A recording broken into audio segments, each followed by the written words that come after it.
Real, It's true though, right? yes. All right, we're live. Hello, and welcome to Famicast 119, your Famicast for the early part of February 2018. I'm Danny Bivens, and today I'm joined by James Charlton. Today's podcast is rated M for mature. Yeah, watch out, kids. Find out why. Speaking of that, well, okay, not really. Ty's with us too. I am with us. Yes, and Someone not quite with us. yeah, back from the dead, and maybe still on death's doorstep. Cyrus Delaney. Yeah, the jury is still out. We'll see how it goes by the end of the show. Okay. Can you catch Evola from listening to podcasts? I'm gonna make my best effort at it anyway. I hope so. Just so everyone can experience Evo from home. Yeah. So if you ever go to Evo, beware of the Evola. It's real. One of our members fell victim to it, so be very careful. Hey, that's why they have the alcohol spray for the hands, right? Yeah, Cyrus, you never wash your hands, man. That's the problem. It's that time I went to the bathroom with all those pro players, filthy animals. Yeah, well. Oh man, I straight up saw people like just finishing playing like an arcade cabinet and then like sitting on the floor and then eating some like McDonald's with their hands. And I was just like, yeah, that guy's dead by tomorrow. He's dead. He probably is dead. Rest in peace. Yeah, rest in peace. I shouldn't talk ill of the dead. I'm sorry about that. Should not. All right, well, man, it seems like there's the Famicast curse is a thing. There's been just a ton of news that's come out over the past couple of weeks since we've had a regular show, so we're definitely going to get to that. But before we do that, we're going to go ahead and hit up new business as usual right now. And James, would you mind starting out for us? You're welcome. We should say you're welcome. Famicast curse. I don't want to call it a curse anymore. Okay. A blessing. Right. What are we doing? New business? New business. All right, okay. Let's start with new business then. What's been going on? Well, I've been playing every single game on my Switch, but that's for something I'll talk about a bit later. But in terms of new games, totally new games, well, I don't actually have any totally new games. I've got a new old game. It's an old game that's new to me, and that is Overcooked. Nice. Now I got this from the Japanese eShop. It's been in like the top 5 since its release. It's incredible. I mean, I knew it was popular in the West, and I actually didn't even know it was localized until it came out on the Switch, and it was on the Japanese eShop, and it was like really, really popular. I was like, wow, this is crazy. So I was looking for a game because like the university semester is finished now. All Japanese university students are done basically until like April. So I wanted to have a game that I could play with my students like the end of semester, something that was like, I mean, we usually play like Mario Kart and stuff, but to be honest, I'm getting a bit bored of Mario Kart. Sure. And Smash isn't out on the Switch yet, so I was like, yeah, something multiplayer, something maybe even cooperative would be cool. And then Overcooked just looked like such an obvious choice. It was like, it's simple, it's cute, anyone can immediately play it, because we've got non-gamers in the class as well. Obviously, not everyone likes video games in Japan. Only 98% of people in Japan like video games. Right. So, you have to cater to those, 3 people. And so, yeah, Overcooked, I mean, I've always been interested in it. And I know that it's a multiplayer only game. You can play it by yourself, but it's like, what's the point kind of thing. Okay. In case someone doesn't know what Overcooked is, it's a multiplayer cooperative cooking game.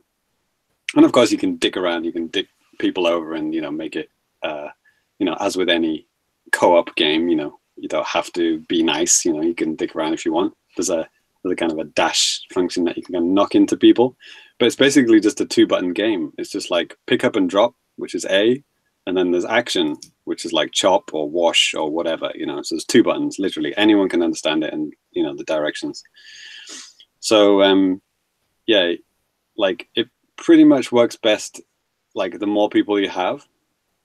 And like it's still fun in 2-player. I did play a couple of like 2-player matches, but like we were mostly playing it in 4-player, and I actually captured some of our gameplay and put it on the YouTube channel. The commentary totally fucked up, so it's just the game music, unfortunately, just me kind of mouthing words in the corner.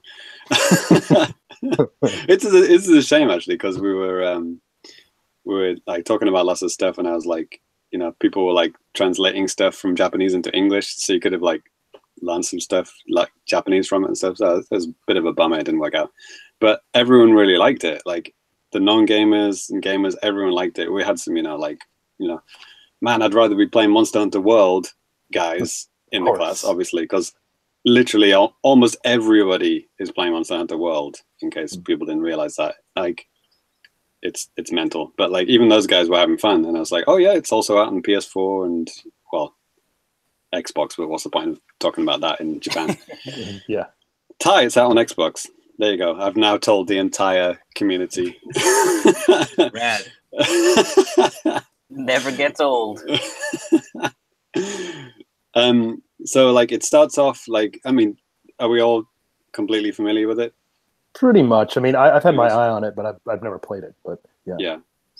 I mean, so like basically, you start off and it's just like you're making onion soup. So you get an onion out of a box, you chop it up, you put it into a pot, and you have to have 3 onions in the pot to make the soup. And once it's cooked, you put it on a plate and you put it to the exit counter that serves it to the customers. Mm-hmm.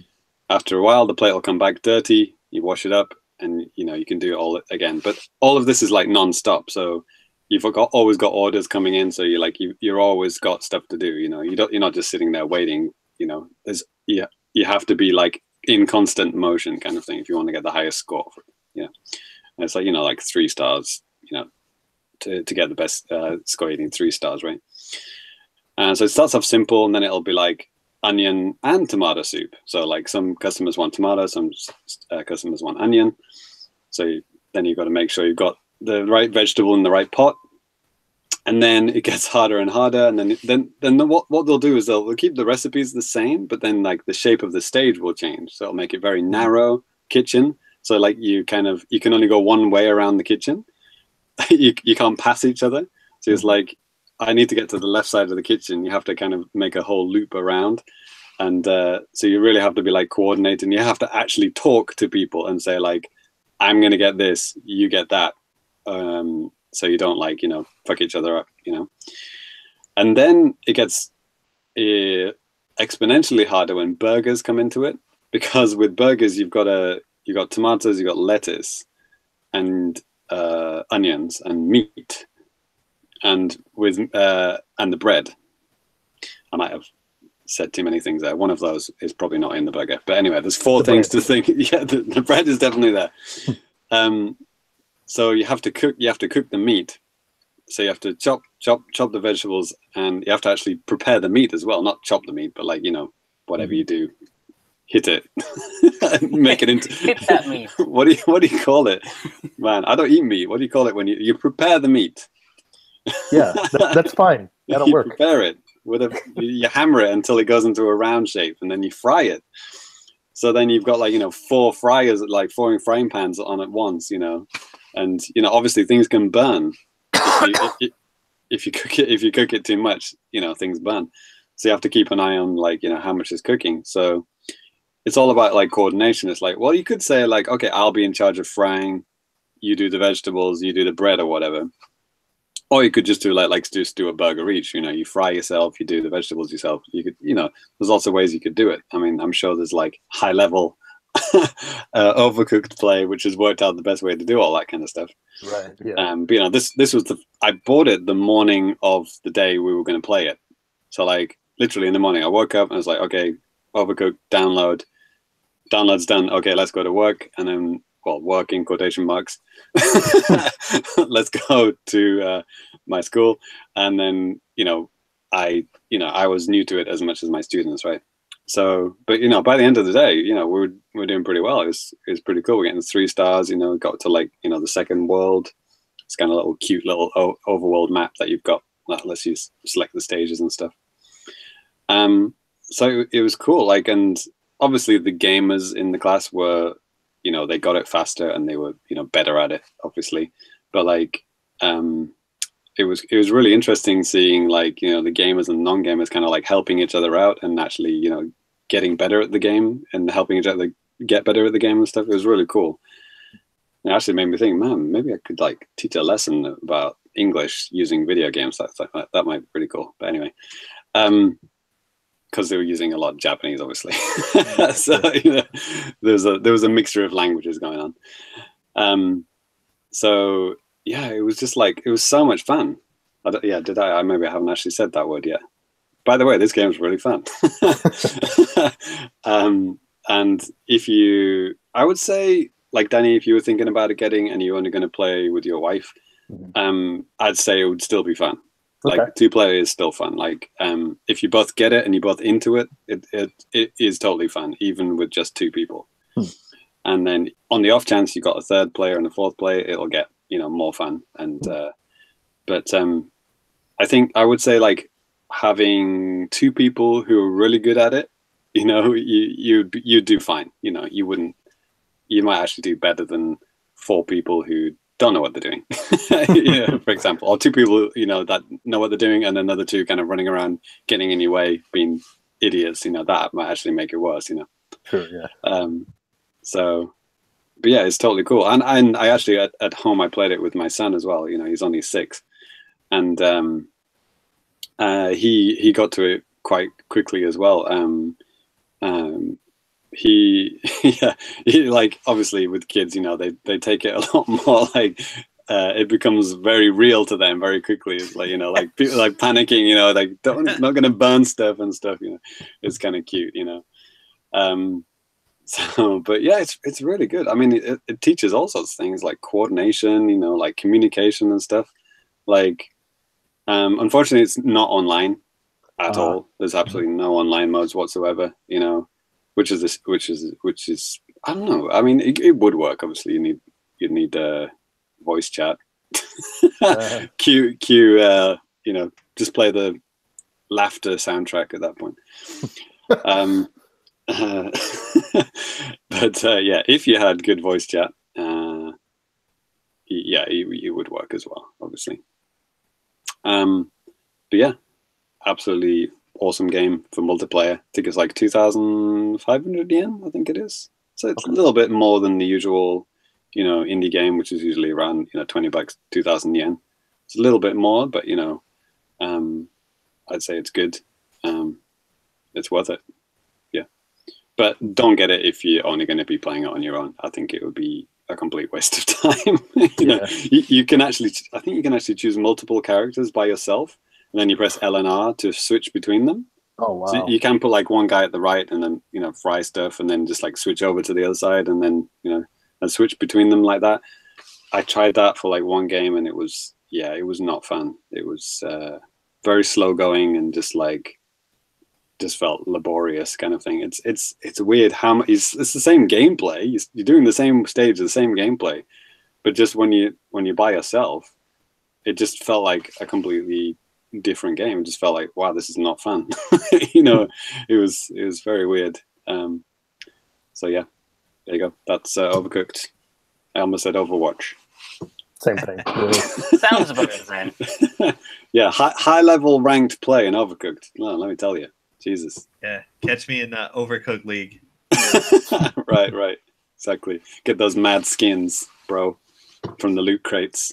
It's probably more cursing if that's such a thing was possible. Yeah. I mean, Danny playing Overcooked, Jesus Christ. Sailors would blush. Yeah, I can get a little angry at video games sometimes.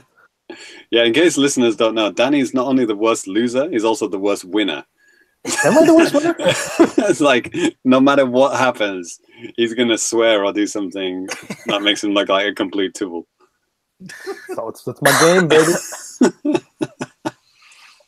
You're welcome. All right. Right then. Next. Yeah, next, how about Cyrus? How about you go next, man? Let's get cooking. Yeah. God. So as has been alluded to, after Evo a couple of weeks ago, I promptly got very, very sick. And So I haven't really been playing much. Like I've been holed up in my bed and I had my Switch beside me, and every time I turned it on, it was just like I would prefer to do literally anything except try and play games right now. Wow, that bad. It was really bad. Like, and even like at Evo, all of the Family Crew very kindly got me a Pro controller for the Switch. So I've been like dying to use that in Doom or whatever. And You're just holding it in your hands, just like twiddling the sticks. yeah, it's kind of, because it's a really nice controller. It's like really heavy and meaty, and I think I played Doom with it for like 30 minutes, and then it was like, okay, I need to go to sleep again. Just using the rumble feature to massage your painful joints. Yeah, but so the only thing I really played is Shu, which is this is a cute little like indie platformer game that I'd kind of seen floating around, but it came across my desk and I finally sat down to play it. Oh, you played this before Evo, before you got sick and everything, right? Yeah, before Right. it was in progress review before Evo, and then it just had to be put on the shelf. And it's this is not a game I don't think I would have played had I not been like reviewing it, but I always saw the screenshots and I thought it's got a really kind of nice cartoony art style that I wanted to check out. And I really enjoyed this game. It's a pretty short run through with a lot of padding if you want it, but it's I think I played this at TGS, right? I think I talked about it on the TGS episode. Yeah. It's like all the characters linked together and they've all got different Yeah. abilities, right? Yeah, I remember talking about that.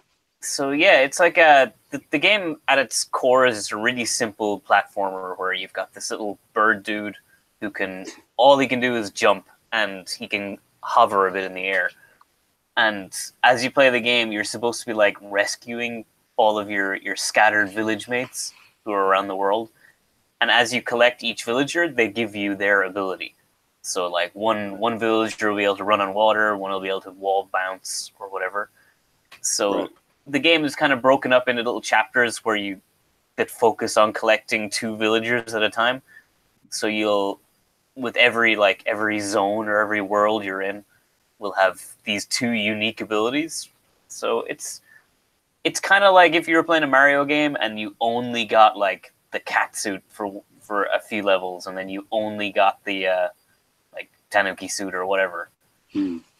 And some of these abilities are really good, some of them are really bad. So it's kind of hit or miss. But overall, it's very cool and very like simple and very kind of intuitive how all of the abilities work, which is nice.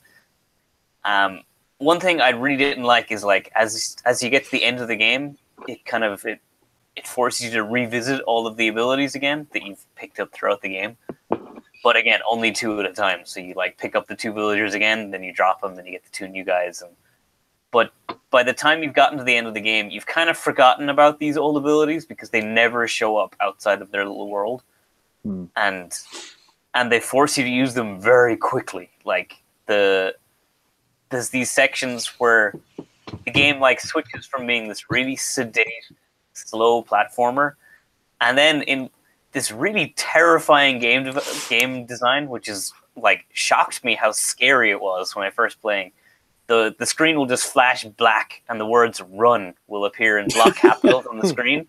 And then the music switches and suddenly it's no longer like a slow exploration platformer. It's like a run as fast as you can or this thing chasing you will kill you kind of platformer. It does have the look of a runner at times. It does switch to almost feel like a runner where you can't stop. And if you stop, you will die in parts. Which so the problem with the abilities is in the later levels where it forces you to switch between them a lot.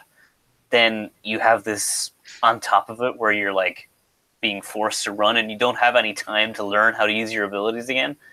There was one section. It was only about like a couple of minutes, but it was very frustrating where I couldn't remember how to use one of my abilities. Oh, fun. And I just kept dying because I'm like, I know I'm supposed to use it to do this thing, but I literally don't know what the button combination is to use this ability. and that was kind of frustrating. But you get over it pretty quick once you remember how to do it. But yeah, the game kind of ticks along. You can probably finish it in about a couple of hours. It's a pretty short game. Oh, okay. And and I really, really liked it. Just going through that one little short play, you can go back and like pick up. There's like a million collectibles hidden around the levels too. Right. And there's like time attacks, and you get like an icon if you can beat it without losing a life or all this other stuff. So there's padding to be had if you want it. But it does remind me of like the Rayman Legends game, and there was also like a mobile version which was a runner, I think. Kind of reminds me of that at times. It has a very Rayman-esque kind of platforming quality to it, where it's very floaty jumps. You can like right. basically hang in the air and move left and right. You've got a huge amount of control in the air. For a quick show of hands, does anyone like the Rayman Legends games or Rayman games in general? I liked Rayman 2 on the Dreamcast, but I just never understood any of the love for those games. I think they're all garbage. I think they look fine visually, especially Origins and Legends and all that. I think they look great. It's just something about kind of like the floaty controls that I don't like. But at the same time, like I like Donkey Kong Country, and those kind of have floaty controls. But then again, it's with the character that I like. Donkey Kong doesn't have floaty controls. What are you talking about? They've got the new ones. No. I'm talking like the old ones. like Donkey Kong Country and whatever. Floaty. But it's just. I see what you mean. I can. Different from Mario, I would give you that, but not floaty. Okay, whatever. They have that kind of momentum where, like, with Donkey Kong, you're kind of always rolling forward, and I kind of get that with Rayman, but... Yeah. So Shu is more like that? Yeah, Shu would be very like Rayman. That was the first thing, even they teach you very cleverly without any on-screen prompts how to play the game, and they do that a lot by putting a chain of pickups, like... So they will like if you play a lot of Rayman games, they put those little glowy things everywhere that indicate where you're supposed to jump and what you're supposed to do. Shu leans on that a lot, where it like uses the generic pick up 500 of these things and it dots them around the level. Brilliant. And it shows you how to jump on stuff and the optimal routes for some things. Gotcha. So you don't. Yeah. So you're okay with it? I think Rayman's pretty fun, but only if you play with 4 players. I forgot those games with 4 players. Yeah, the Legends / Origins ones. Right. Yeah, I played it a little bit. Yeah, it's not very fun by yourself, but it's fun with a lot of people. Okay. That sounds familiar somehow. Hey, there we go. So there's an episode title somewhere in there. We'll get there. All right. The one thing that I will take against Shu is that it's got this. What did I do? It's the art style is like all the backdrops in the game are gorgeous. They've got like they're all 3D, but they've got this kind of really stylized, painted look to them. And then your characters are these cool they're tiny little 2D sprites, but they are really under animated. Like they look really pretty in screenshots, but when it's moving, it feels like everything should have at least twice as many frames of animations as it does. So it's a little bit poverty. It's a little bit poverty, but it's like a little bit of like they literally only needed 2 or 3 more like run frame animations, and you're staring at this run cycle the entire game. It seems like such a strange thing to just not give it just a little bit more love on these parts. That it would have made the game presentation so much nicer, but I don't know. They were clearly going for something, and I don't think it worked. Oh man, you just reminded me actually. I don't think I said this at the TGS episode. It was slightly embarrassing, but like I was playing this game at TGS, and I played like a bit of it. And I just kind of like put it down quite quickly and quite abruptly, and then I was talking to like the PR guy or whatever, and I was like, yeah, that's fine, I guess. And then, and then the guy said, "Oh, let me just introduce the creator of this game." And he, he was standing right next to me, watching me play it. I was like, that was quite embarrassing, but for him anyway.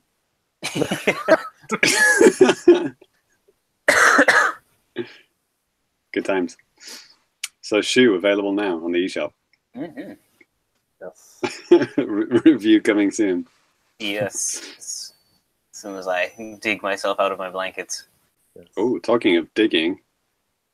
Yeah. So I'll go ahead and go next. So one game I have been playing recently is SteamWorld Dig.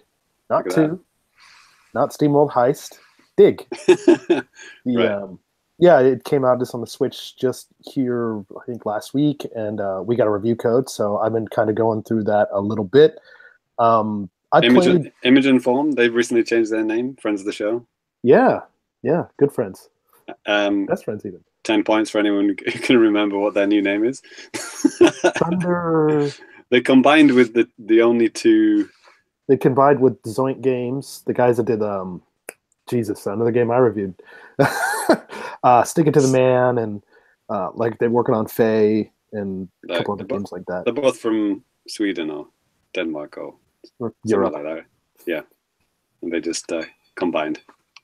Yeah, this is still branded as Image and Form though, but yeah, it just happened. Didn't it?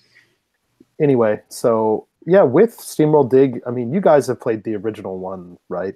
Most of us here. 3DS version. Okay, so no Cyrus, no Ty on that. No. Really? Okay. Yeah, I also played it on 3DS, maybe just a few months after it came out back in 2013. And yeah, holy crap, I was just completely blown away. I mean, you think that going into a game that's about just digging and then just, coming back up and sharing your loot and just getting deeper and deeper into like this cave system, it doesn't sound like it's that fun. Like if you just say it like that, maybe, but there's something about like when you're actually digging, it's kind of satisfying, especially the more powerful like your pickaxe gets, and just the deeper you go, the more crap that you can bring up, the more upgrades you get to your character. It's really fantastic. Probably more so than it has any right to be, but it's really fun. If you got OCD, it's great, isn't it? Like that kind of like you have to keep digging a little bit more before you can go to bed. Yes. And you do have OCD, Danny, so yeah, to some things. You must love it. Like whenever I see, like for example, somebody writes Wii U and they don't put a space between the Wii and the U, it just drives me bananas. And I'm not even joking. I'm being absolutely serious.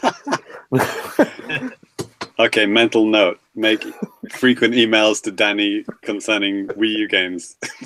I will send them back to you in like a Microsoft Word document that has like, edits and stuff like fix here, fix here, fix here. Coming soon. Find and replace. Anyway, so yeah, I think with this I've played for about an hour or so right now, and just kind of upgrading the pickaxe, and I think I got through like the first cave, and still kind of making my way through, and yeah, I'm just amazed that I forgot like how fast like Rusty can kind of travel around, and like the wall jumps and stuff too. I mean, you can get out of that cave pretty darn fast even by just doing that. Yeah, you get the wall jump like immediately, right? Yeah, it's just right there. The only thing you have to get like right off the bat is the pickaxe, which takes like 2 seconds. You get up your dead uncle's body. So does it look? Because they actually said in the press release that like we have done literally nothing to this game. It's the original as it is, no extras. Like, does it look? Does it feel? Does it look more poverty compared to the second one? Because like I just revisited the second one to do the video review, which I'm sure you watched, Danny. I did actually. I watched it last night. Like, does it look like noticeably worse? Like, because the second one is so polished, so fancy looking. Does it look? But this is like the HD version, which we haven't played. We played the 3DS one. So you went from 3DS to this. Is it like holy shit, so much better, clearer? It does look a lot clearer. I do miss the 3D, aspect of the 3DS version. Oh shit, it isn't 3D? Wasn't it? I don't even remember that. I think it was. I might be wrong. Now, oh man, now I'm like 50-50. Maybe I'm not remembering that right. But I missed the 3D. Was it in 3D? Shit, wasn't I playing it on 3DS? No, yeah, it looks fine, but I mean, yeah, if you compare it to SteamWorld Dig 2, I mean, SteamWorld Dig 2 just has so much more stuff going on. You know, I think maybe a little bit better animation. Not to say that any of the stuff is bad with SteamWorld Dig 1. It's fine. Well, the variety, there's a lot more variety in levels in SteamWorld Dig 2, but not to say that SteamWorld Dig 1 did have some cool stuff right near the end, right? Well, I guess you're not there yet, but like, I guess the initial bits are kind of like a bit bland, aren't they? Yeah, and I mean, yeah, I beat it, like, you know, on the 3DS as well, so I know how just things change the deeper and deeper you go down. It's kind of surprising, actually, because I just figured it would all be the same, but no, it's pretty amazing. It does surprise you, doesn't it? Like, you think, wow, like, shit, this is in this game. It's like, it really takes you by surprise, isn't it? Yeah, not spoiling anything. Yeah, I mean, you know, my only complaint about the game really is that combat's just kind of just but I mean, that's not the point, but just sometimes when you have to fight the little bugs or, you know, something like that, it's just kind of annoying sometimes. I just want to explore, you know. It's like Zelda 2 combat. Yeah, kind of. You got a little tiny hit and walk away, hit and walk away, you know. Exactly. You have very tiny reach, and Right. So yeah, I'm working my way through that. So that's pretty cool. I should have a review up kind of soon. And I want to do a little bit of talk about Blossom Tales that I touched on last time. Just some wrap up talk. I did beat the game. You know, we have a review up on YouTube, a review up on the site, and man, you can get some really cool abilities in that game. Nice. I don't want to like spoil anything, but I mean, there's this one ability that you get that it's I mean, because you can get like a boomerang, you can get like, you know, bow and arrow, you know, the standard like Zelda type of stuff, right? Yeah, it looks exactly like the Link to the Past boomerang. Like, holy shit. Yes. Like they just stole the sprite. Yeah, it's blue. It's and that's the way it moves, everything is literally Link to the Past. It's crazy. Yeah. And like even in Blossom Tales, that's really powerful because that like kills enemies, not just like stuns them. It kills them. Oh, okay, cool. Which is cool. But yeah, there's some other weapons that are really great, and just all the different. So it's got abilities that are not in any Zelda game. Is that what you're saying? Is that why it was surprising? Yeah. Oh, cool. That's cool. It's like cool, like magical stuff. Some things are kind of nods to what you would see in A Link to the Past, but then like you said, some things that maybe like enemies would have, like in A Link to the Past, and all of a sudden you have it. It's great. Nice. Yeah, I'm super jealous you got the review for this. It looks so much fun. It was cool. I mean, I'm not going to say any spoilers about any of the bosses, but they're part of like the best part of the game. I mean, they're really fun. They're huge. They're really beautifully animated. Did you finish it? Yeah. I finished it. So how many hours, like, to the end? Well, I saw like average. You can probably finish it in like between 8 to 10 hours. But I was kind of grabbing some stuff and trying to get as many abilities and crap as I can. So I think I did 10, maybe 15 between that. Wow, abilities are optional. You don't have to get everything. You don't need everything because some items you might need to like go into a dungeon, or maybe not even that. I mean, yeah, I mean, I don't think you could do like a naked run through this game, but you could probably do something pretty damn near close and still be fine. That's how I play Zelda games. I mean, I get all the items, but I do a naked run. Do you need the like the bosses require the item to kill it kind of thing, like Zelda style, or you can use any item you want to kill the boss? Or I was usually coincidentally using like the most powerful item, or usually maybe the most recent item that I got on the bosses just for that, because sometimes they can be kind of tough, and I didn't want to die. I didn't want to have it, you know, if it had anything on like my save data, or you know what I mean, like in Link to the Past or something. That wasn't a thing as far as I know. Because like in Link to the Past, you literally need the hammer to defeat a boss, right? You literally need the boomerang. You literally need that whatever item, right? It doesn't. If that's the case, it's not always obvious. On one boss, okay, I'm thinking of one thing where you had to use a combination of like bombs and then arrows, and it's pretty clear, like how you need to do this type of a thing. Blow something off and then hit it with the arrows from a distance, right? Classic Zelda. Well, but it's funny because like the last two Zelda games, is it Breath of the Wild and Link Between Worlds? Are they the last two Zelda games? Yes. Getting that right? But they've totally gone away from the you need X item to defeat Y boss, right? Like you can use anything you want on any boss you want, right? Mm-hmm. Well, I haven't played Link Between Worlds, but that's what I heard. Like, there's no. Oh, yeah, you can do that without buying any of the weapons. Right. Yeah. So I think from now on, Zelda's kind of not going to do that anymore. I assume anyway. Mm-hmm. So you're saying this is maybe a little bit more towards the classic Zelda in that sense, maybe. A little bit more, but I think the particular boss I was talking about, like, I think at the time, bombs and arrows were the only extra weapons that I had. So, like, maybe that was why, like, that was the thing. But do you have to pick up bombs to recharge, No. or is it like infinite recharging ones? Exactly. It's just like Link Between Worlds, where you have, a magic meter, and it uses just magic whenever you're using like items like that. So that's really nice. You don't have to worry about finding bombs in the grass and stuff like that. So. Yeah, it looks super cute, super nice. This game, Blossom Tales. Great. And the whole presentation style of a grandpa telling the grandkids a story, it's adorable. It's really cool, nice, and practical too. Like, even when you start up the game, grandpa will be like, "Okay, and Lily had just done this, and now she's on her way to do this."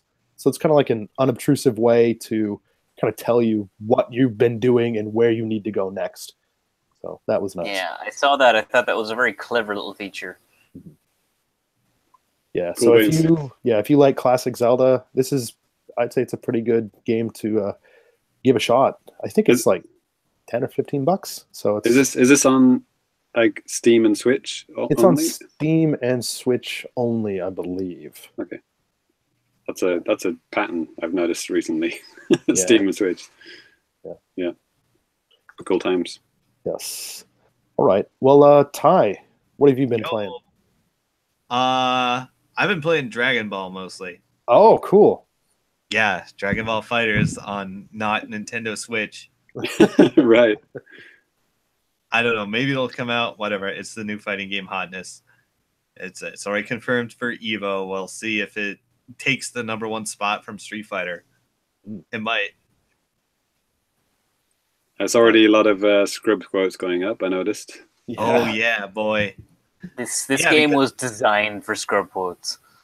True story. Like you have people pouring in from all these other gaming communities, including the not fighting game community, and they're picking up their Dragon Ball game, and they're finding out it's not Xenoverse, and they're getting like erased by pro combos, and then erased, getting real mad.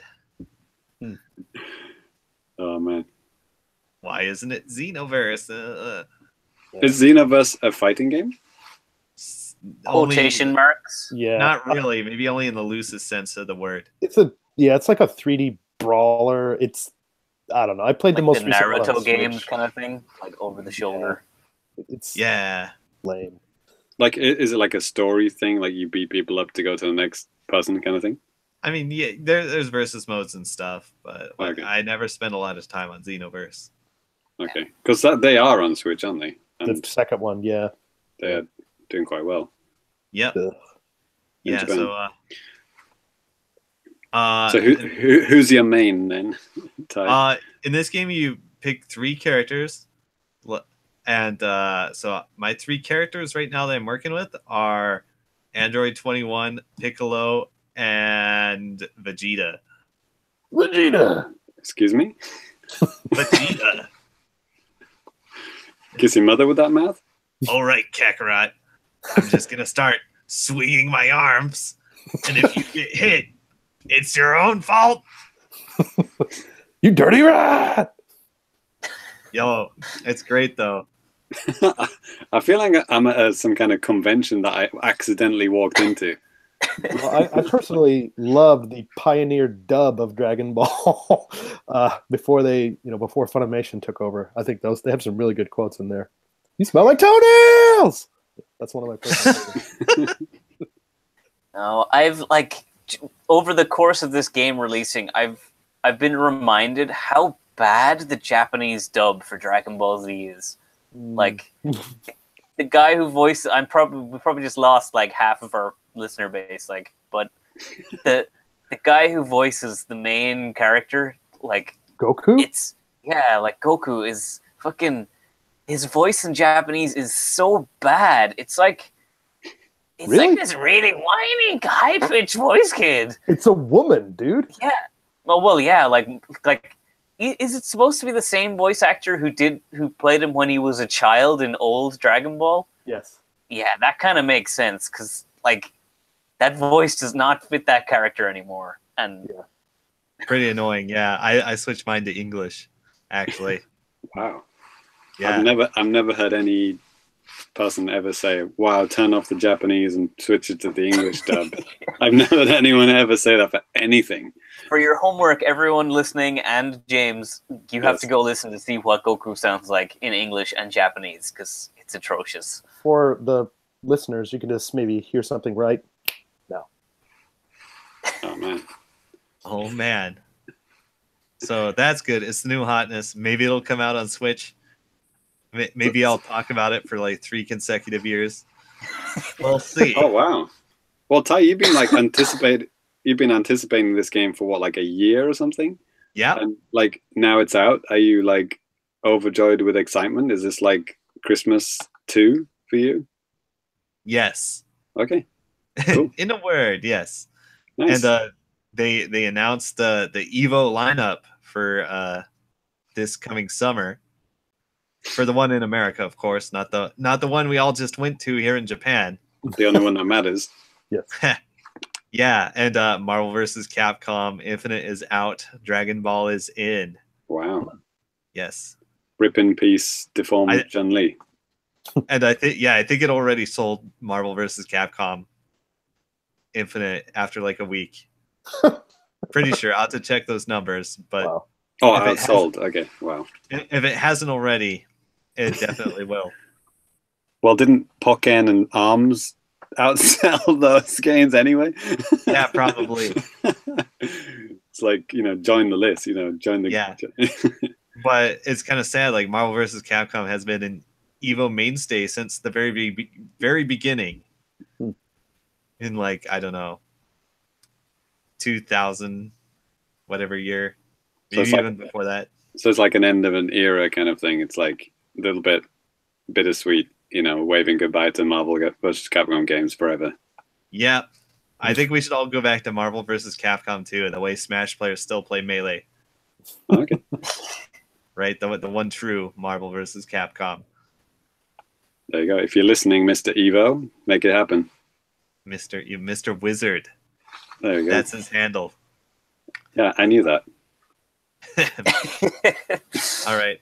And I've played a little bit of Hotline Miami, which is actually coming to the Switch, I believe. What's the deal there?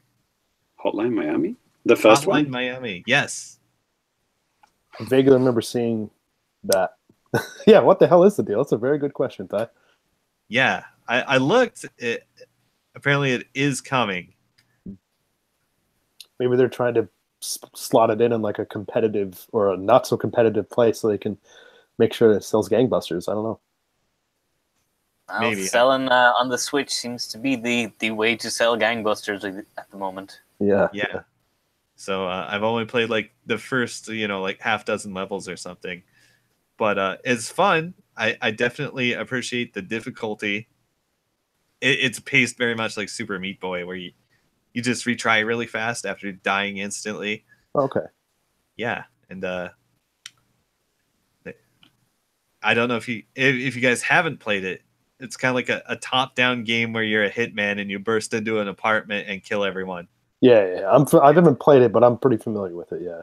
Yeah, and you do that over and over, and it's great. Murder, blood.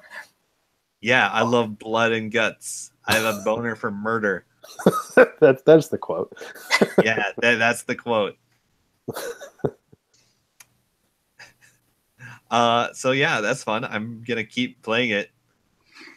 After a quick Google, Ty, there were some vague promises made quite a while back, but I haven't seen any recent news about it. But it sounds like it's been in the works for a while, but they haven't announced anything official yet. That's what it seems anyway. Right, like it was in like some trailer montage for indie games or something. Yeah. It's Devolver Digital, isn't it? That sounds right. Won Troll of the Year last year at the Fammies. Oof. Uh-oh. Good times. Yeah, so maybe I've been trolled. But right. Yeah. I love the music to this game. I listened to it all the time. And that's before I even played it. So there was Ty, have you heard of a game called Mr. Shifty? Mr. Shifty. I believe it's the same publisher and similar style. It's like a kind of hitman who can kind of like teleport like through walls and stuff like that. Like it's very, very similar. I think you might like it. Okay, yeah, maybe they wanted something a little more family friendly for the Switch. I don't think it's family friendly. Oh well, yeah, compared to Hotline Miami, maybe. But like, yeah, I think Mr. Shifty is also violent and bloody, but maybe not as much as Miami. Yeah, Hotline Miami is pretty edgy.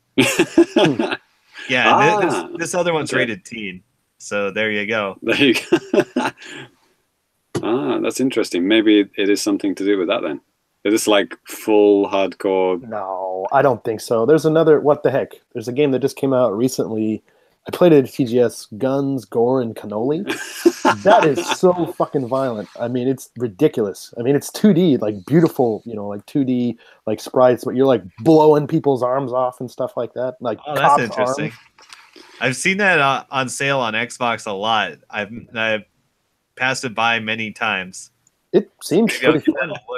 Now that you mentioned it. Yeah, it just came out here in Japan recently. I saw on the Switch eShop. So I was like, oh yeah, that game. I played that. It's called Italian Family Connection in Japanese. Yeah, absolutely. Mr. Shifty looks a lot like Gauntlet, starring the Watchdog guy. Absolutely. That's it. Man, maybe I was right when I introduced this podcast at the beginning. Yeah, it is.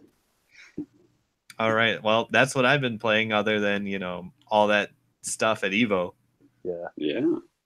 Yeah. Okay. Well, next we're going to move on to now playing at thefamicast.com. Now playing at thefamicast.com. So. You just said that. Yes. Well, for the audio version, there was a little bit of a musical break there. If you're watching this on video, it's a little weird, so forgive me. You just made it much weirder by explaining that. Anyways, so and taking your shirt off at the same time. That made it even weirder. Fuck. I thought you guys wanted to see my nips. Anyway, so we have M for mature. It's the Famicast.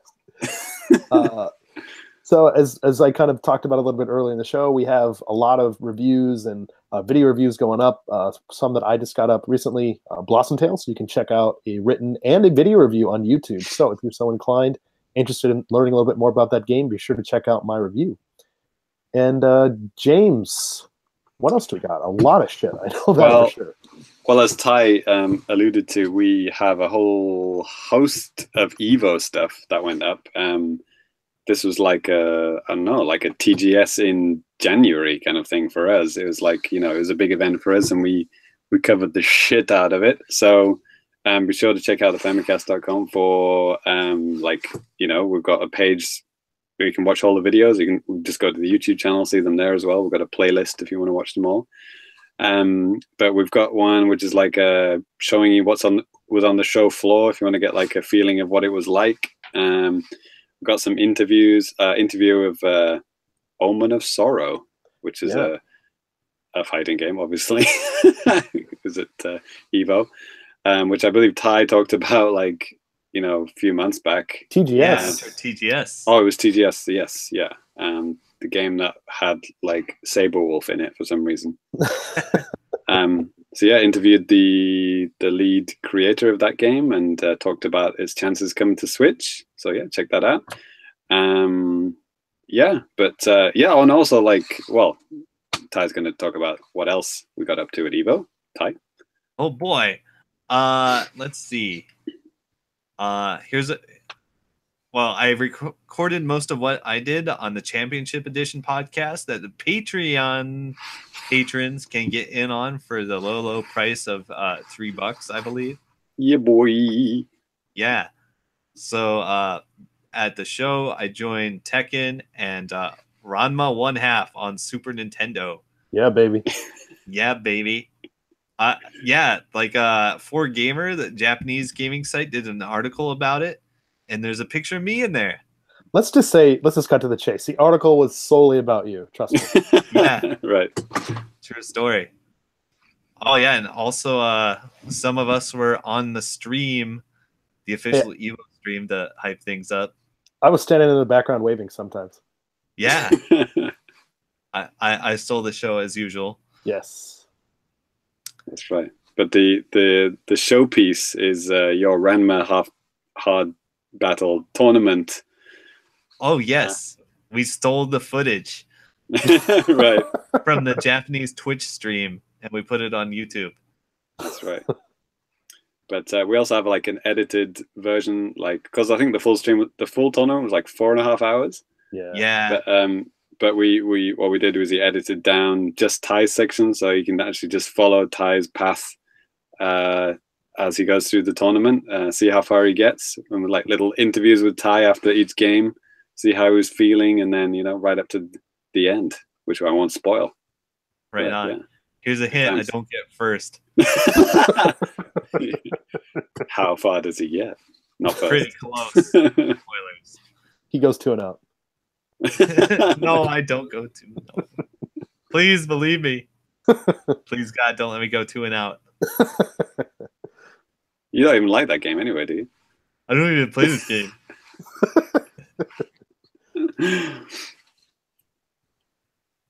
Cyrus, I guess.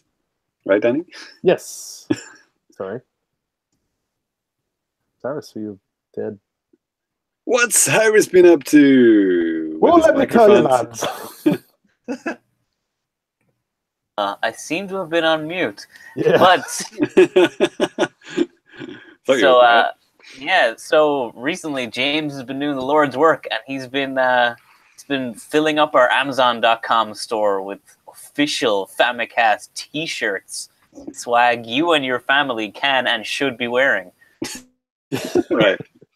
So there's a bunch of different types going up right now with just straight logo with some pixel arts. So it's only US, so you can only buy these things if you're US listeners, but buy them anyway. Find a way. Call your friends, your American friends. That's what I'm going to do. Yeah, I'm trying to figure out a way for me to get one of those shirts at some point, because I wanna wear some of that fancy mic. It's a nice logo. I like it. Yeah. Well, you made it, so. Yeah. I'm just saying, love who you are and the stuff you make. I'm just waiting for the frightening photo of someone wearing tie on their t-shirt. It's going to happen. Other than Ty, obviously. Signed by the Ranma Half development team.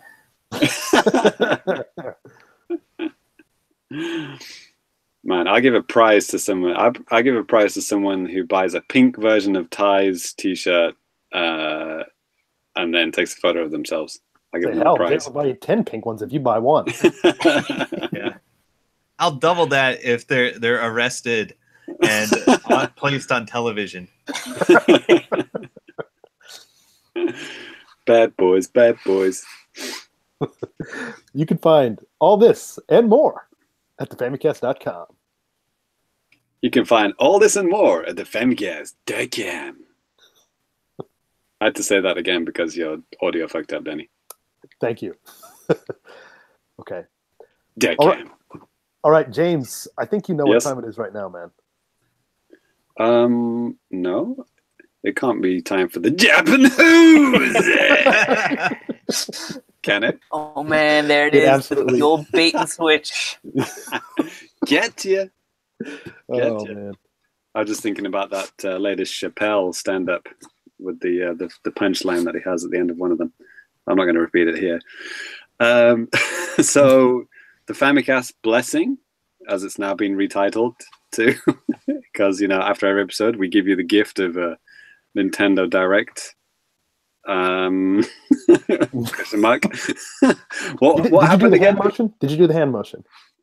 Is it called a Direct? It's not called a Direct, is No, it? it wasn't It is called it. It wasn't a Direct. What happened again? So there was a lot of It's quite a while back now, isn't it? yeah, geez. So it's just like the shareholders meeting, is what Oh, had right, happened. right. And just basically like a lot of like sometimes just tweets from Nintendo, sometimes actually, questions and stuff like that actually coming from the shareholder meeting just in general. So Yeah, Cheesemeister was there typing away. yes, He was in the board meeting with everyone. absolutely. That's right. Maybe he wasn't. I have no idea. He was. Yes. So I guess the first thing, let's talk about this first. So this is something that came out rather early on, but I mean, something that should have been in place already, but it's not. But the Nintendo Switch Online service is officially set to be coming out in September of this year. No really details other than that were given. Just to kind of recap some of the previous info that has been. I was going to say, you're not listening to Famicast 82. Mhm. This is a Famicast 119, okay? Because I'm sure that's what we said, this time last year. Yeah. At this exact time, they said the same thing. It'll release in September of 2017, Yeah. Or was it like autumn of 2017 or something like that, right? They said fall, but and whatever. then they said it's going to cost this amount and it's going to have, these features. And then it's like, oh, no, now it's September 2018 and it's going to cost this much and it's going to have these features. They haven't updated it at all. All they've done is just added an extra number to the year. Pretty much. It's weird. It's weird. Usually when people fuck up like deadlines or like, big features or big events, they make up for it by giving you more stuff. And it's like, well, yeah, we delayed it by a year, but we're now going to have this, and this. You didn't know about this. Nintendo didn't do that. They're like, yeah, let's just copy and paste what we said last year. Well, as you know, James, it's a Japanese company. This is a pretty normal thing. It's like, yeah, we fucked up, but sorry, you're just kind of shit out of luck. You lost all your money in your bank account? Well, sucks. Sorry. Shit bow. It's over. That's right. Yeah, if this was a video thing, you'd have to give at least a 90-degree bow for this. Yeah. All the cameras flashing.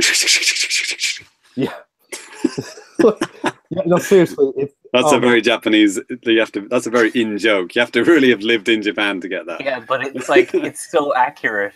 Yes. Yeah, but basically, anytime any Japanese, chairman or company fucks up, they go onto TV, they do a 90-degree bow, all these camera flashes go off, and they stay there for about 20 seconds, literally with their head down. Yeah. Then dude, my wife was watching the news the other day, and okay, this has nothing to do with video games, but bear with me. Like, same type of thing. Some dude had been cheating on his wife, and he'd been separated from her for 5 years, but he got caught.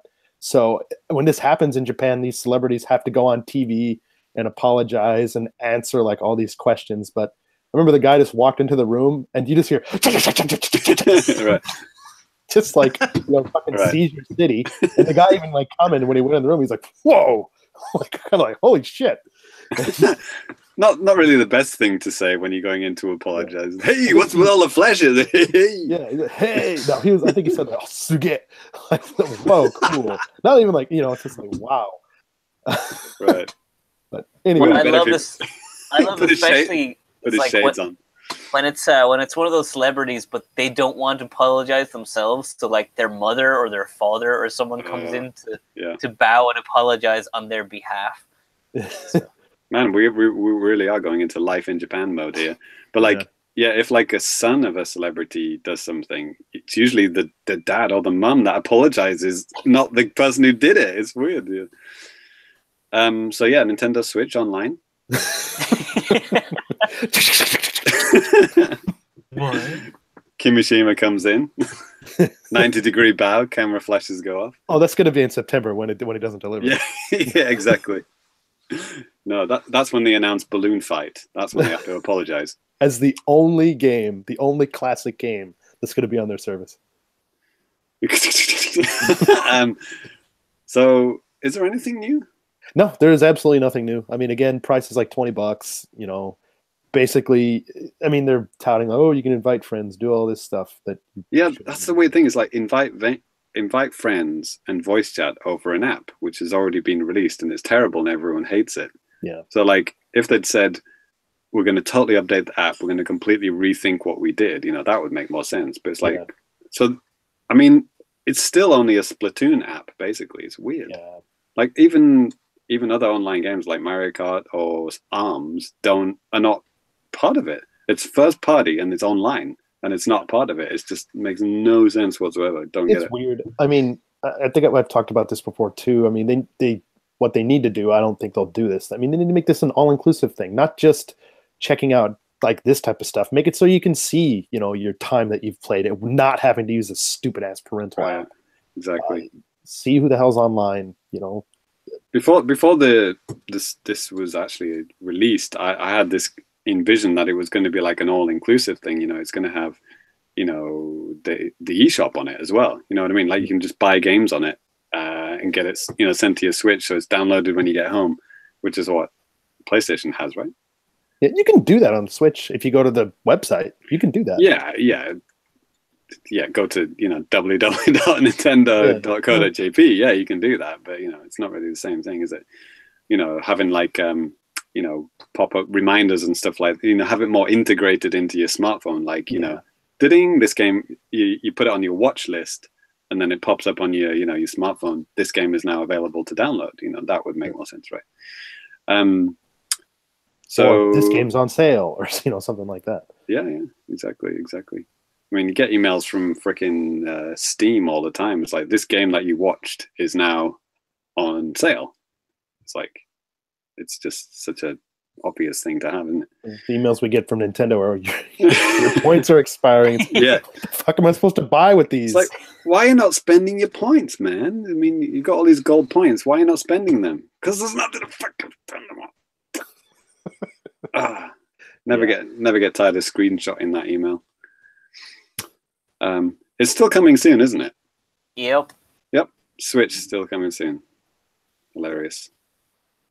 It came out in March last year, didn't it? Right, yeah, we're coming up to the 1 year anniversary, yeah. So some people are speculating that the September thing could be to coincide with like a Smash Brothers release or something big, something online and big that would make sense to have all this launching at the same time. But I don't know. Probably, maybe. I bet this like classic game collection, classic games with online play.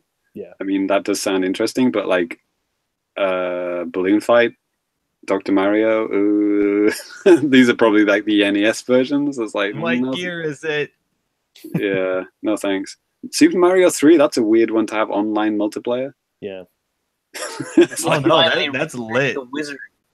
Yeah. Remember, you could play 2-player Mario Bros on the world map. Okay. So, but in terms of like playing through the game, you just take turns. Like one person dies, and then it's your turn, right? Well, right. Yeah, for this, so they didn't specify that it's going to be like simultaneous multiplayer. I mean, it could just be something as little as just online leaderboards or something. Speedrun race. Yeah. That was added to Meat Boy, wasn't it? The Switch version of Meat Boy had a 2-player race mode. Ty, I don't know if you knew that. No, that's neat. You can actually just play like on the same system. You can actually just like race your friend. I think it's going to be added to the other versions later. But so yeah, I really don't know what to say about this. It's almost like non-news, isn't it? Yeah, that's probably enough on that. Yep. Next one though, this is a little bit more significant, but then again, it's almost the same type of news. So, Mario Kart Tour, a new version of Mario Kart for the smartphone, has been announced. It's set to be coming out before March 2019. Before the end of the fiscal year of March 20. Yeah, the really specific terminology they kept saying about it. Yes. So it's 31st of March 2019. Brilliant. Yep. Yeah, Please, I mean, no. this is disturbing. I mean, what could this game be? I mean, every single thing I try and imagine just horrifies me. Yeah. Like, is it like a tilt-based thing? Is it just a thing that, I don't know. What is it? I just can't imagine anything good from this. It's in the style of Super Nintendo Mario Kart, but you're not even motion control. You're not even controlling it. You're just you have to wait time, and then your guys just move a little bit further. I don't know. Yeah, it's a clicker game. Yeah. It's a Telltale adventure game. Horrifying. absolutely horrifying. I mean, this is going to be like, oh man, can anyone think of a good Mario Kart game on a smartphone? No, I don't want to play No. Mario Kart on smartphones. Please, no. Seriously. The only possible thing this could be good is if they release a proper Mario Kart game on Switch, which I don't think they're going to do. I don't know. Mario Kart 8 Deluxe is they're kind of done. They only do one per system cycle, and they went out, almost at launch with a Mario Kart game. So that could be it, I think. But like, I don't know. I mean, man, something that everyone's always asked for is like, what do you call it? Like a Smash Kart, So it's not really like Mario Kart, but it's kind of like, this, I don't know, in the vein of it, All but the Nintendo characters. Yeah, exactly. And so let's say they do a Smash Kart, they do a proper sequel to Mario Kart, or whatever, side sequel, or whatever you want to call it, and then this integrates with that, kind of like what the Animal Crossing game is going to do. Like, they're making a new Animal Crossing game for Switch, and, well, I guess it's already out. But, they could easily update Animal Crossing, whatever the smartphone version's called. No one can remember it, can they? I quit playing after like the first day. What, the Happy Camp or whatever it is? Pocket Camp. Pocket That's Camp, the one. yes. Yeah, like the Switch version probably will coordinate with that in some way. I'm sure they'll update it to do that. Because that was always their goal, wasn't it? These smartphone games were supposed to encourage people to play real video games, right? Like, this is a garbage game for garbage people who don't play video games. But if you like this, you might actually like a real game on a real video game system, So, like Super Mario Run, people were, interested in playing Mario games, So, I think there was like an uptake in Mario game sales on like 3DS or something around about the month it came out, something like that, right? Yeah. Same thing happened with Pokemon too. Yeah, Pokemon. Then people start buying Sun and Moon, like sold gangbusters, around about the time of Pokemon Go came out. Fire Emblem, quite sure about that one. They haven't had a really like a proper Fire Emblem release. Yeah, Since... Echoes, but I mean it's. Well, they had the Hyrule Warriors, not Hyrule Warriors, Fire Emblem Warriors, yeah. But it's not Warriors, is it? It's called whatever it's called. No, Heroes. It's Warriors. Yeah. Heroes is a smartphone one. Okay, there you go. So yeah, Fire Emblem Warriors that came out. Don't know how well it did, but yeah, good luck to them. Apparently, are we going to talk about that later? About the smartphone sales? Apparently, like the Fire Emblem one was like getting the most money. Yeah. Because it's got all that kind of garbage gacha stuff that Japanese people like. Japanese people like / put up with / still pay money towards it even though they don't like it. I don't know, whatever. Yeah. Addicted to. Yeah. Some of my students are still playing that. It's crazy. I don't get it. Yeah. People on Twitter, Western people on Twitter, they're like, oh, it's all this random element. It's all about collecting all the characters. It's like, oh, I got a 5-star Lucina. Whatever. I never got a 5-star character. I mean, after I went through like the initial story stuff that they released, I was like, all right, this is cool. And then the next day the Switch came out. So I was like, okay, I'm done. It's like perfect timing. I think I deleted the app about 2 minutes after I inputted Cyrus's frame code. Nothing against Cyrus. It's just the fact that I had to enter a friend code. And it's like, oh, cool. I'm now friends with Cyrus, and I hate myself. I'm not going to delete it. A lot of people have that feeling after they add their friend codes. Right. Honestly, I liked the Fire Emblem game on mobile. I thought it was fine. I mean, I didn't pay any money or anything. I had good enough time with it for the price I paid. Nothing. So. Yeah, I see some Twitter pals still having fun with it. Yeah. Yeah, it's definitely like it's a solid game built in there, but are they playing the game part of it though, or are they just doing repetitive things to get gems so they can get more characters? I don't know. I'm not going to play the game and find out. Like that's the my repetitive suspicion. action of playing the game is playing the game. Like you have to do strategy game maps over and over and over.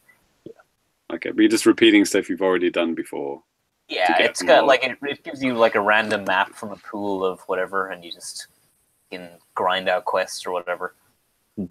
See, this is why all smartphone games are garbage. It's all based around doing a repetitive task so you can get something and then do it all again.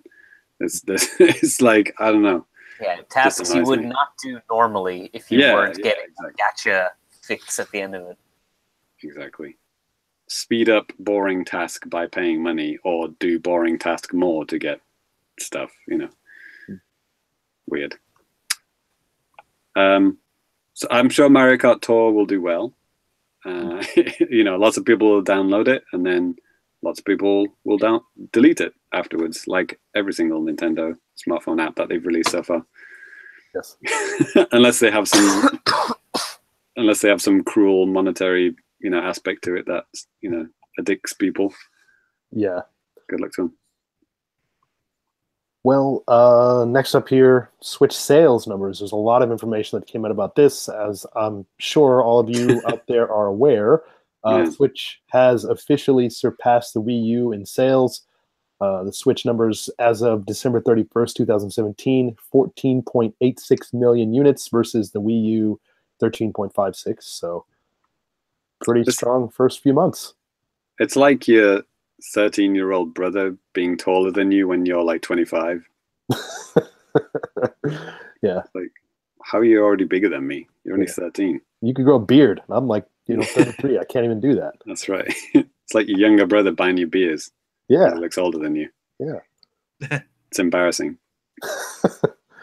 Sorry, what were we talking about? Switch sales. They're doing well. So is this on track? It's on track a little bit ahead of GameCube as well, isn't it? Or like it's going to bypass GameCube maybe somewhere in the middle of this year or later this year. If it still keeps at the same pace, yeah. GameCube's like almost 22 million or something like that. So yeah, so maybe like before Christmas it'll have passed GameCube, and then the next thing to hit is Wii. I mean, good luck getting to Wii sales, but it might do. It might do. Wii's like 100 million, isn't it? Or yeah, like over 100 million. I mean, one interesting kind of statistic that came out of here too, the Switch is the fastest selling console as of unit shipped in Nintendo history, even surpassing the Wii at like during the same time frame. Like the Wii, it sold 13.717 million in the same time frame. And it could have been more if they'd had enough of them around about at the end of last year, right? Yeah. Crazy. Yeah. Oh yeah, I guess we can officially say, now Switch is no longer impossible to find. You can actually go into a shop and get one. I actually saw secondhand ones for sale. Like I saw like a Mario Odyssey pack at I don't think I saw a Splatoon one, but I saw like regular ones and a Mario Odyssey pack, and even what's it called, the My Nintendo Store version? Yeah, the one that comes in the fancy red box. I saw all of those just in the glass case, available to buy for normal price, like like 32,000 whatever. Yeah. It wasn't like reduced, it's not that crazy. It was like regular price. So which is, it's amazing to think that, just 3 or 4 months ago that would have been just insane. That would have been marked up to 50,000-60,000 yen easily, and people would have bought it. Mm-hmm. So yeah, well, some other little numbers here too. Just for the third quarter alone, the Switch sold right around 7 million units. The 3DS also too, no slouch. It sold about 3 million units. And I don't have this written down here in the agenda, but for the Super Nintendo Classic Mini, I think I heard numbers like that sold somewhere around the lines of like 4 million units or something. Yeah, that's right. Yeah. Mm-hmm. So that's pretty crazy. And yeah, Amiibo also, per usual. It doesn't seem like they should be selling as well as they are, but according to Nintendo, the cards and figures sold 9.3 million units in this quarter. All Zelda ones. Yeah, probably. But yeah, they're also available, Cyrus. I don't know if you're not interested in buying Zelda amiibos for Breath of the Wild, are you, Cyrus? I want to, but I cannot afford them. Okay, I was going to say they're everywhere I go now. It's just like they're all there. The full set are there now at regular price. Cool. Right. Someday. Yeah, I was going to say the amiibo cards, not the gray area ones that my friend has. The actual cards, Right? Yeah, those where things. the profits go to Nintendo. Yes. I'm assuming those are the ones we're talking about. Yes, those things. I don't think they keep track of sales of those. Your buddies on Etsy. the Etsy sales are at the roof. Never know. There's some software numbers here too. So this is actually pretty alarming about how well some of the Switch games sold. So starting from the bottom, Xenoblade 2, in less than a month out on the market, it's already up at 1.06 million.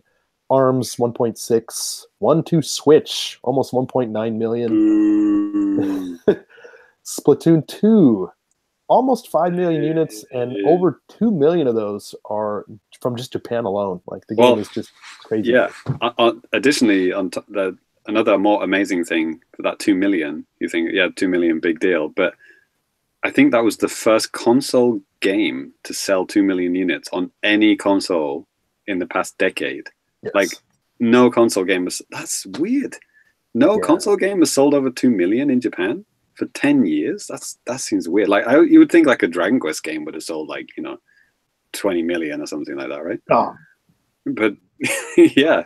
I mean, Dragon Quest 10 came out pretty late in the Wii's life cycle, and they probably got around 1 million or something, maybe less. It's I don't know. And then after that, I mean, PS4 stuff, Xbox One, rip. Yeah, I mean they get sales, but nothing usually that high. That was really surprising to me. The last Dragon Quest game, Dragon Quest 11, which is still not out on Switch.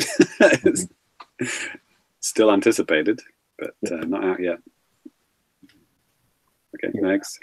So then next after that, Legend of Zelda Breath of the Wild, 6.7 million copies worldwide. Allegedly, the Wii U version has sold about 1.24 million around the world. Then going up from there, Mario Kart 8 Deluxe, 7.33 million. And the top-selling Nintendo Switch title is none other than Super Mario Odyssey, over 9 million sold. What?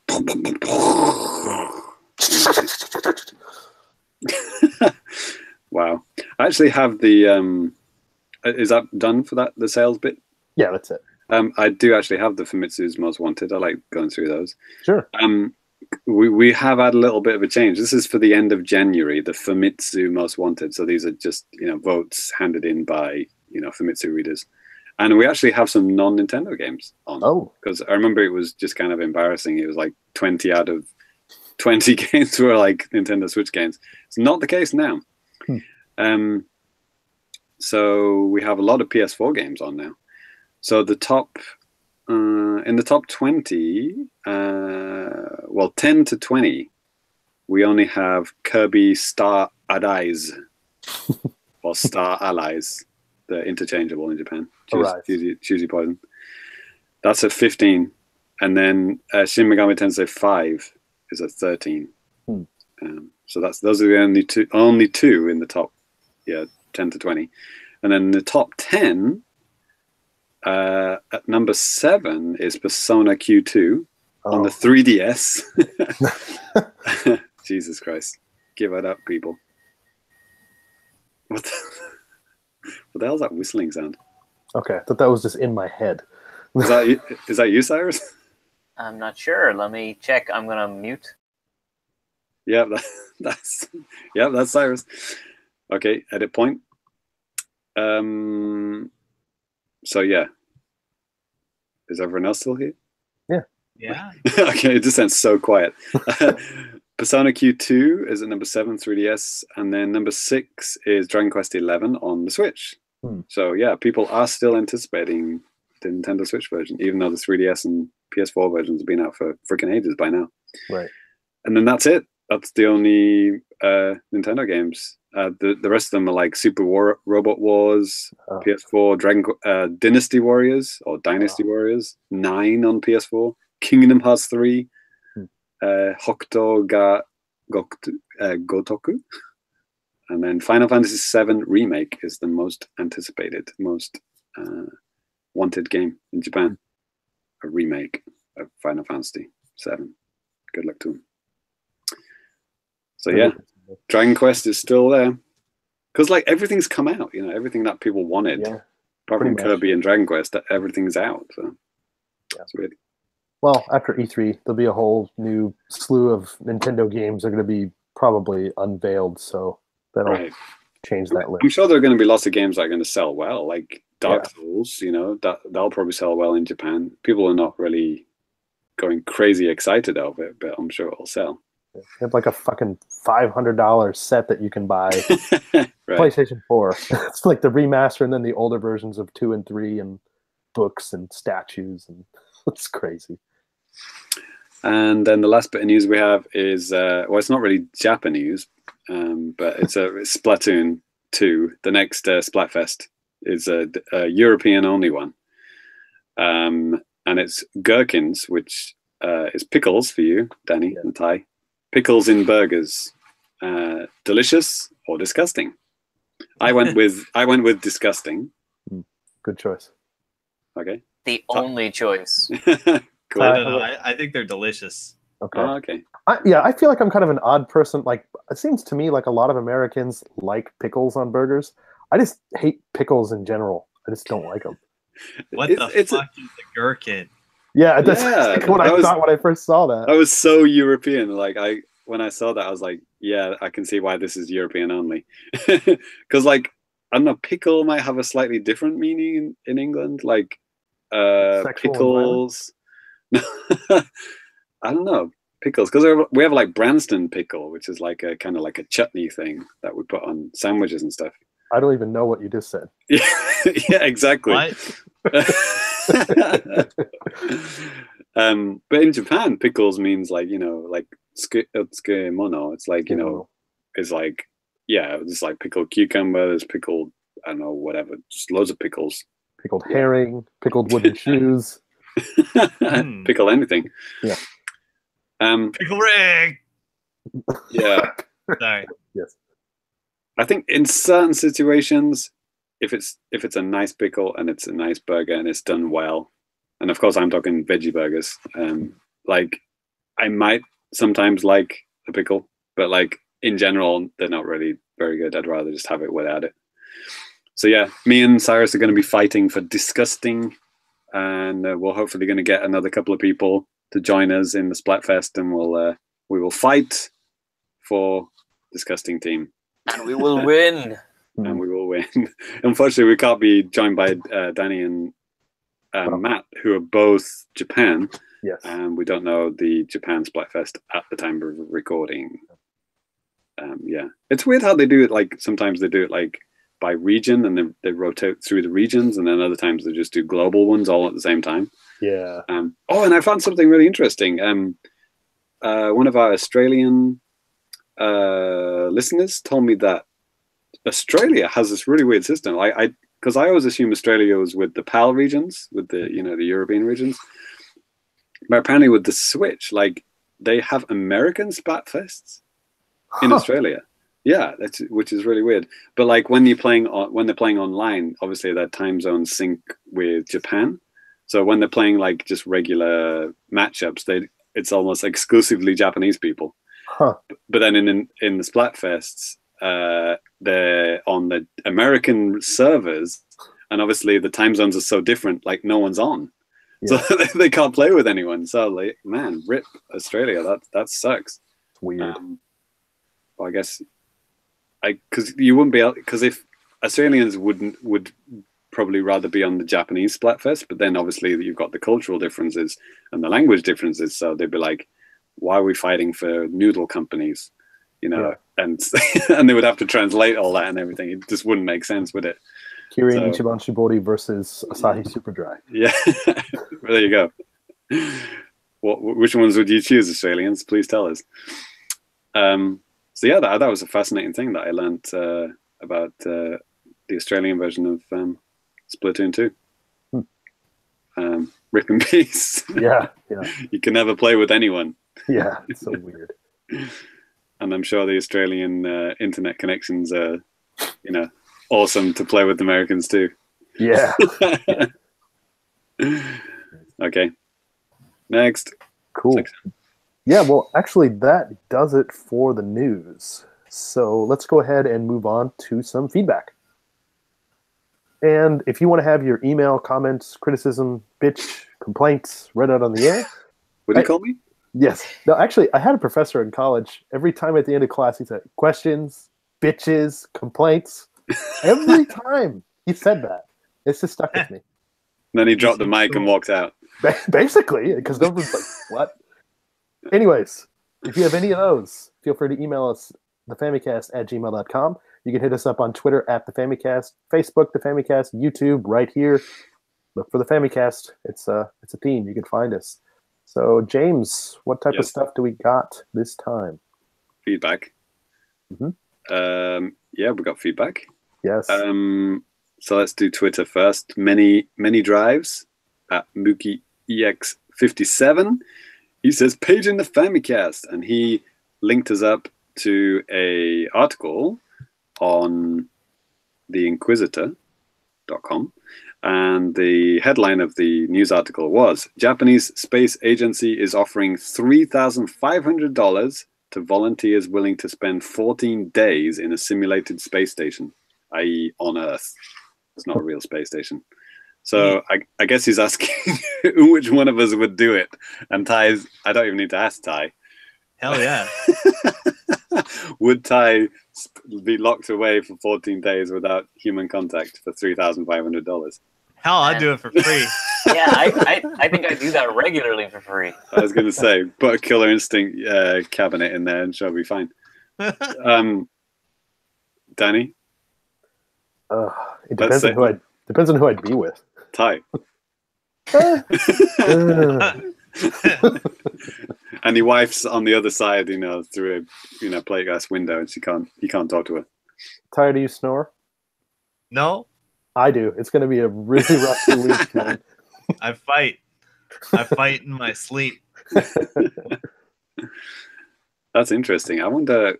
I mean, I'm sure they've just got like lines of hikikomori just lined up. It's like, yeah, I'll do it.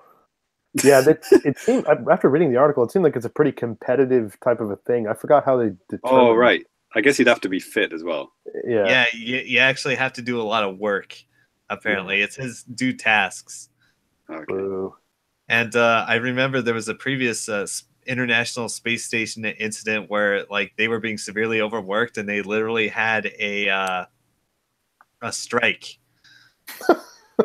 Yeah, like everybody on the space station just stopped working for 1 day. Strike. Yeah. On the Japanese space station? I think of it. I'm not sure. I think it was an international group. A simulation thing, right? Not the real one. No, the real one. Oh, wow. Okay. Well, the Americans and Europeans were on strike. The Japanese were still working hard and faxing stuff back to headquarters. Of course they were. They faxed if they could have permission to strike, and then the boss said, "No, you may not strike." And they said, "Yes, sir," and they kept working. True story. So that's how strikes work in Japan. You ask permission from the boss. And the boss does that. That's difficult. We're thinking of starting a union so we can get better pay. Ooh, I'd rather you didn't. I'd really rather you wouldn't do that. Okay, you're the boss. We're laughing. We're crying inside. Yep. Next is Ryan Modolo, friend of the show. He says, awesome. Oh, okay. I guess you need context. He won the code. This was a competition. Oh my goodness. Cyrus ran a competition to win a code for a game called Gunhouse, and Ryan won. Let's try that again. Awesome. Thanks, guys, for this Gunhouse code. It is literally the first thing I've ever won. You're welcome, Ryan. I hope you enjoy it.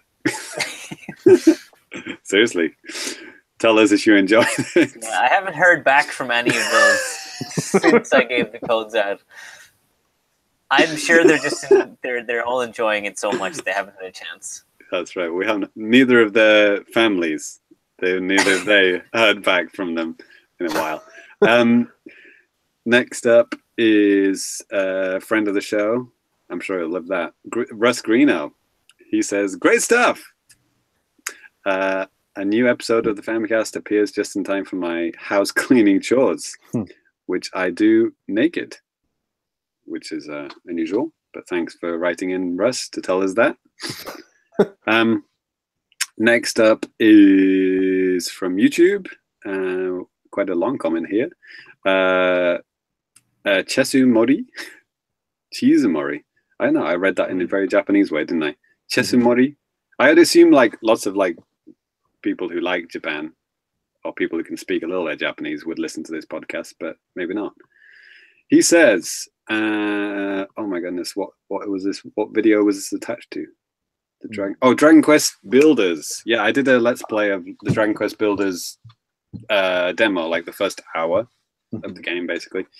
He says, "I've been aware of Dragon Quest Builders game since 2015, but despite being a big Dragon Quest fan and the kind of person that really enjoys building in Minecraft, this didn't pique my interest until I played the demo over the weekend.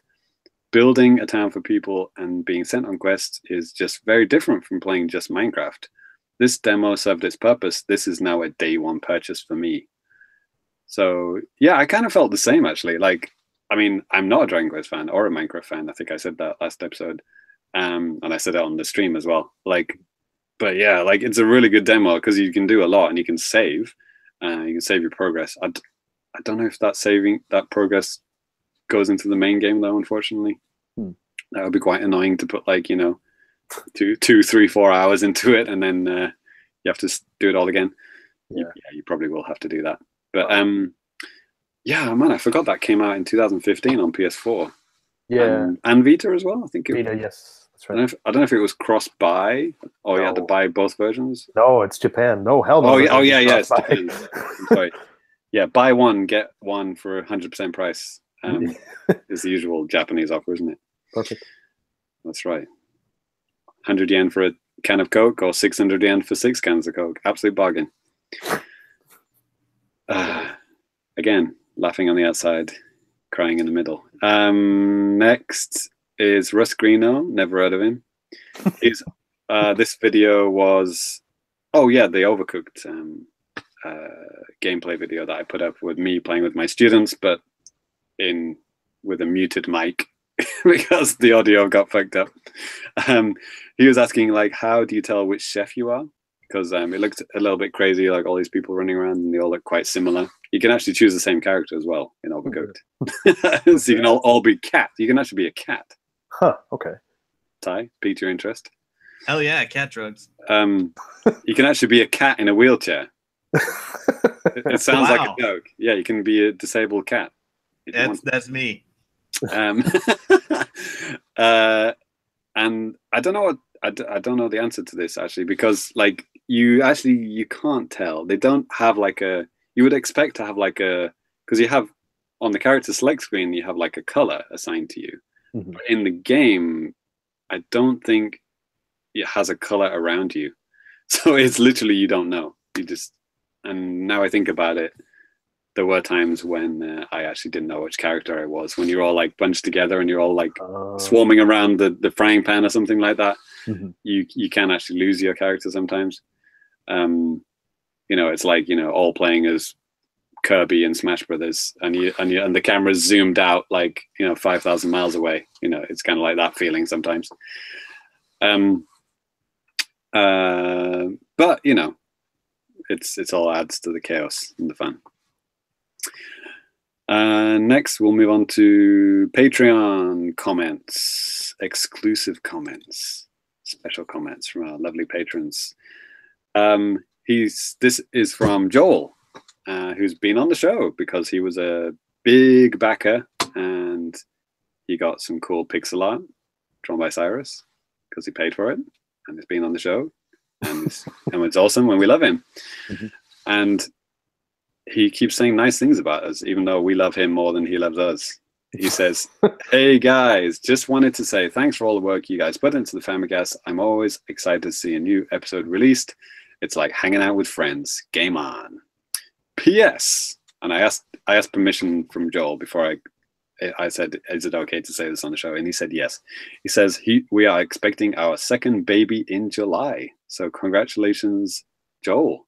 That is fantastic news. And if you want to call him James, feel free. I'm not saying you have to, but if you want to listen to the show, you kind of have to, don't you? Yeah. It'd be weird to listen to the show and not call him your second child James. Yes. Regardless of gender.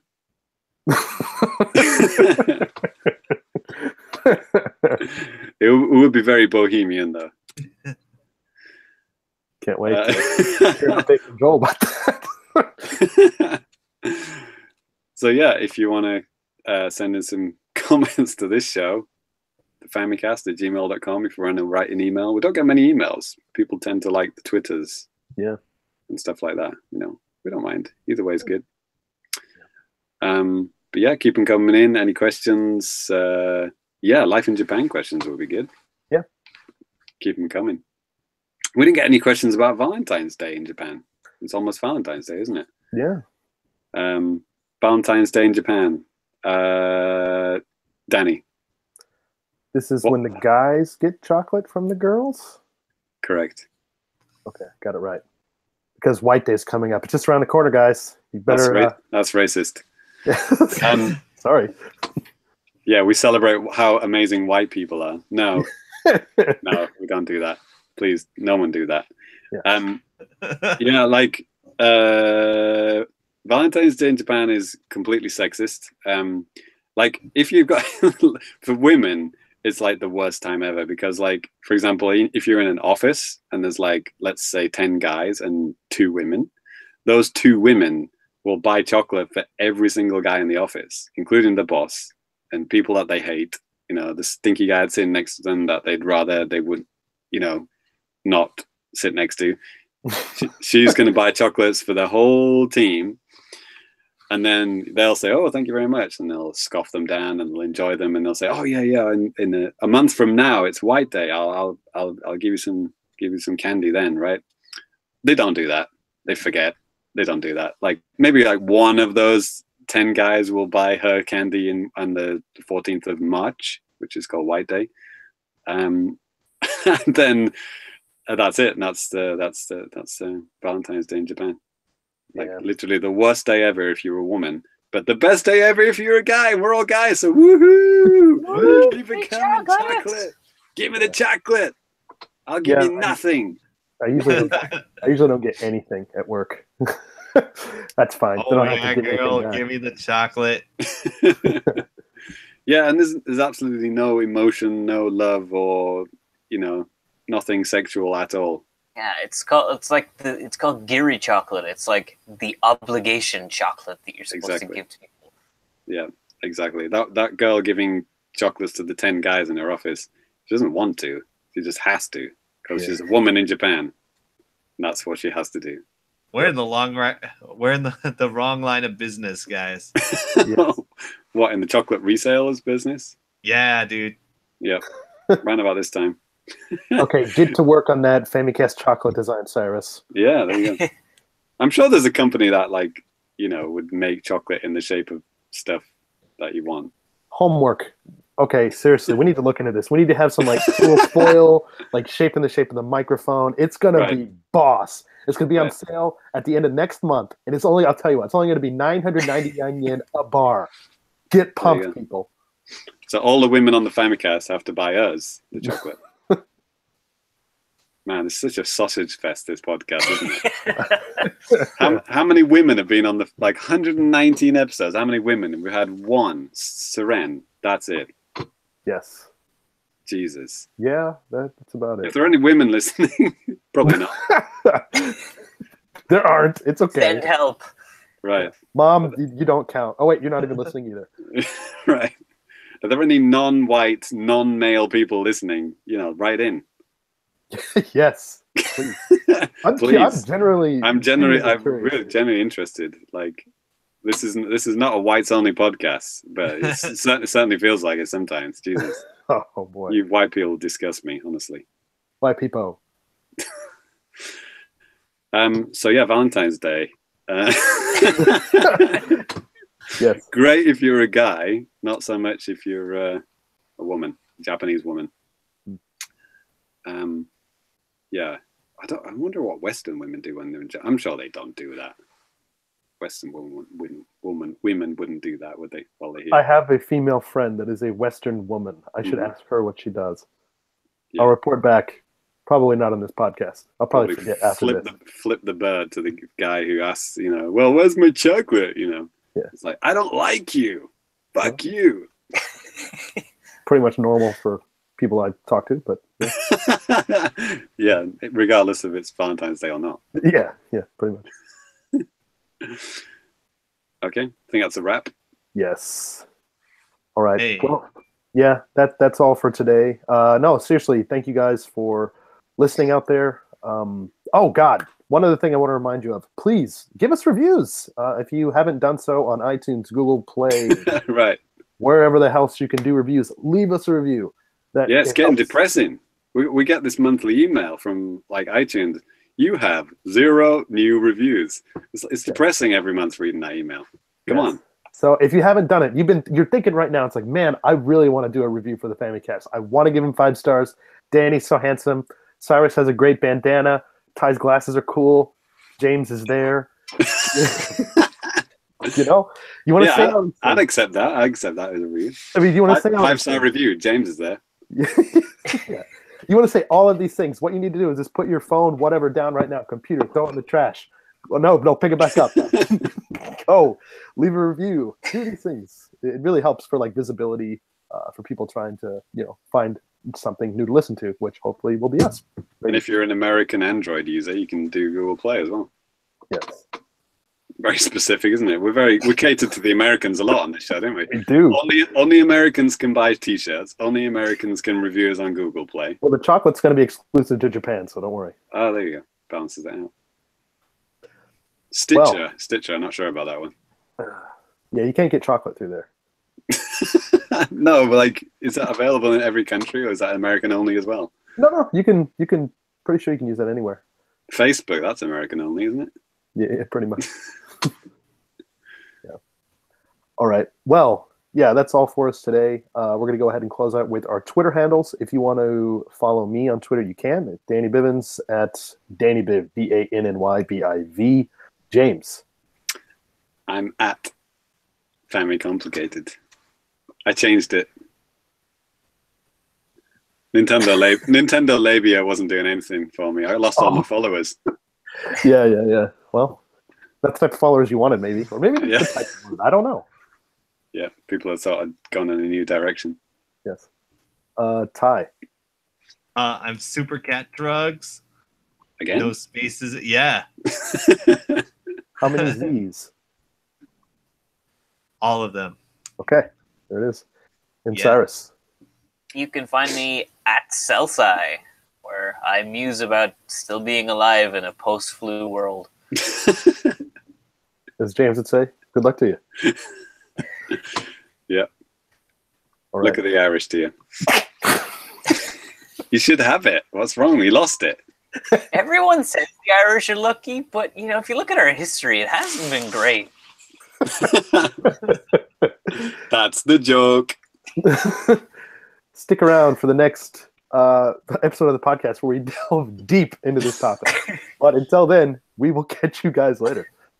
Rated M for mature. Bye. That's got to be the episode title now.